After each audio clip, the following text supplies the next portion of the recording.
Hey scholars, this is a video to go over a number of the things that I want you to be aware of and focus on when it comes to recording your speeches for this class, doing online public speaking.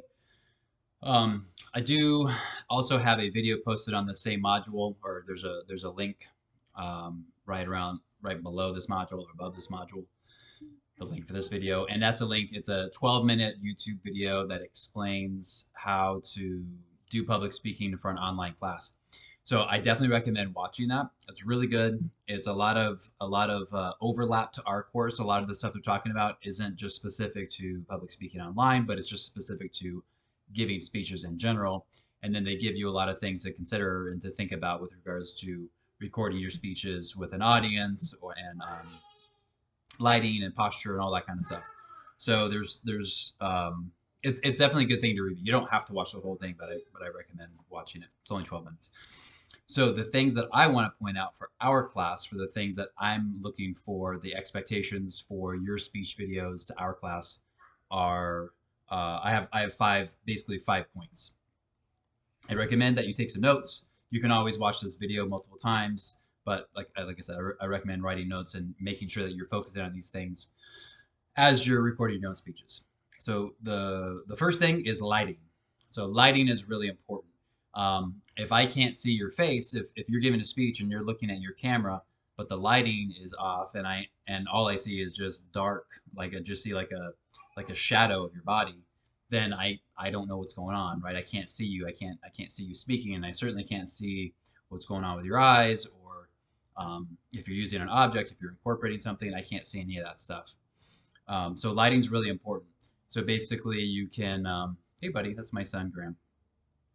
You can play with the lighting. If you're recording during the day, then it's great to use natural lighting. The lighting should be, I'm not an expert on the stuff, but the lighting should be hitting you. So if I were giving a speech right now, if there was a giant window behind me, that wouldn't be good because that light's gonna like be blinding to the camera lens, just like if you're taking a picture with your phone or something. So the lighting should be hitting my face, directed towards my face versus directed towards the camera lens. Always double check. You can always double check once you record your speech. Watch the video, and then if you can't see anything, then oh, I love you too with my heart. Kids are great. So that's lighting. Make sure that you're able to be seen. Okay, second thing, volume. So your overall volume, and then also noises or distractions and that kind of thing. Make sure that whatever recording device you're using, whether it's a cell phone or a mobile device or a headset or earbuds, what are they called for iPhone? Whatever they're called. But anyways, whatever you're using, make sure that the thing is picking up your voice. Make sure that the microphone is close enough to your mouth that it's picking up all the stuff that you want to get across. Hey, buddy. Also try to minimize noises. It's not bothering me terribly. But every once in a while I've seen a speech and there's like loud noises in the background and I'm thinking, man, that must be tough for the student.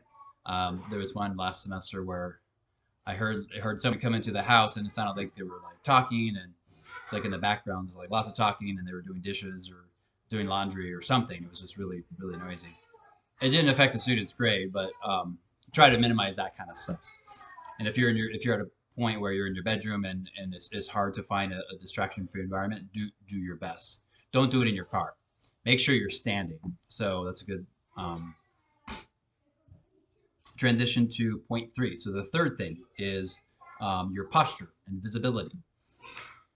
So in general, try to have as good a posture as you can. Stand up straight, chest up, tight core. Don't slouch, right? Shoulders back.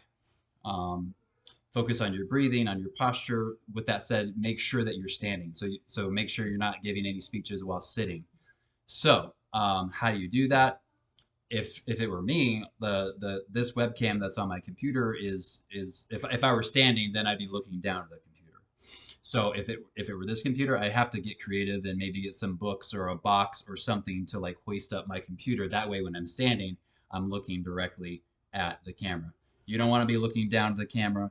You don't want to be looking up at the camera. You want to be at eye level, or the camera lens should be just below your eye level. But yeah, make sure that it's eye level, and not that I'm like you don't want me to have the perspective of like looking at your speech like this, like it's just from the ground up, or coming down. It's just really strange, and it's hard to see what's going on. So with that said, I mentioned make sure that the camera is capturing your waist up. I'm not. It's not like a hard rule of your waist up, but make sure I can see.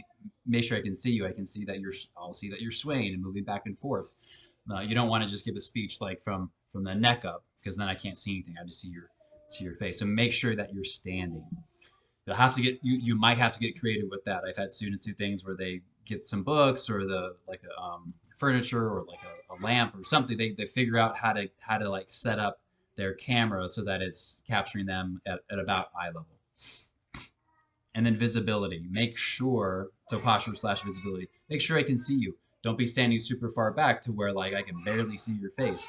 Make sure you're as close as possible that I can see your eye movements. I can see your eye behavior. I can see your facial expressions. Those are all part of the public speaking experience, so make sure I can see them.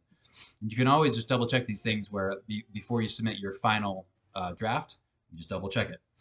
And then the one thing I meant, number 4, so that's 3. Number 4 is eye behavior.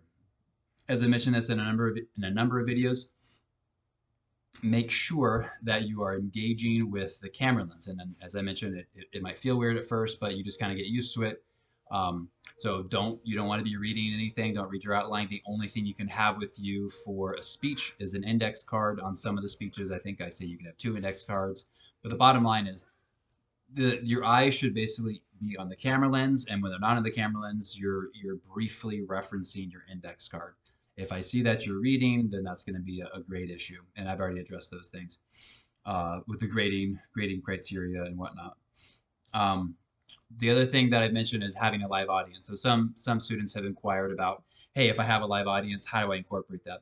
If you want to talk to me during a Zoom call, then we can talk about like the specifics. But one thing to do is you just like take your camera or whatever recording device you're using, and you just say like, hey, these people are. This is my family, this is my friends, this is my roommate, and they're gonna serve as my audience. And then you set it up, and you're like, okay, here I go. I don't count that towards your time or anything like that, but that's one thing you might want to do. Or you might just have an audience set up to where like the camera is capturing the backs of their heads, and you're giving the speech to them, or something like that.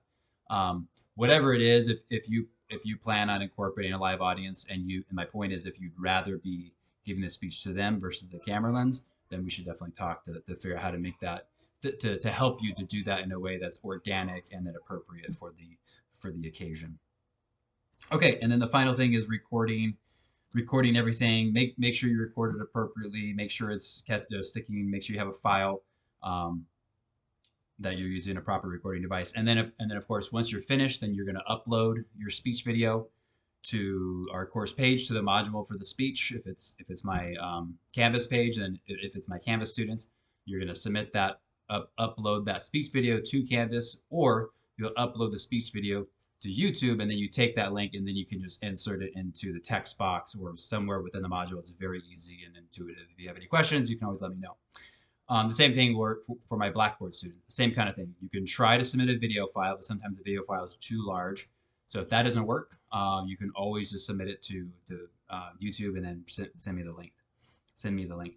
Make sure you submit it correctly. Make sure you copy and paste. It goes through. Make sure it goes through. You can always check your work once you submit something into the module. You can always just double check, make sure it went through. That's just something I always do. I always make sure once I submit something or send an email, double check, make sure it goes through. Especially if it's for like an assignment or a job interview or something like that. I want to just double check and make sure that what I thought I did, I did indeed do.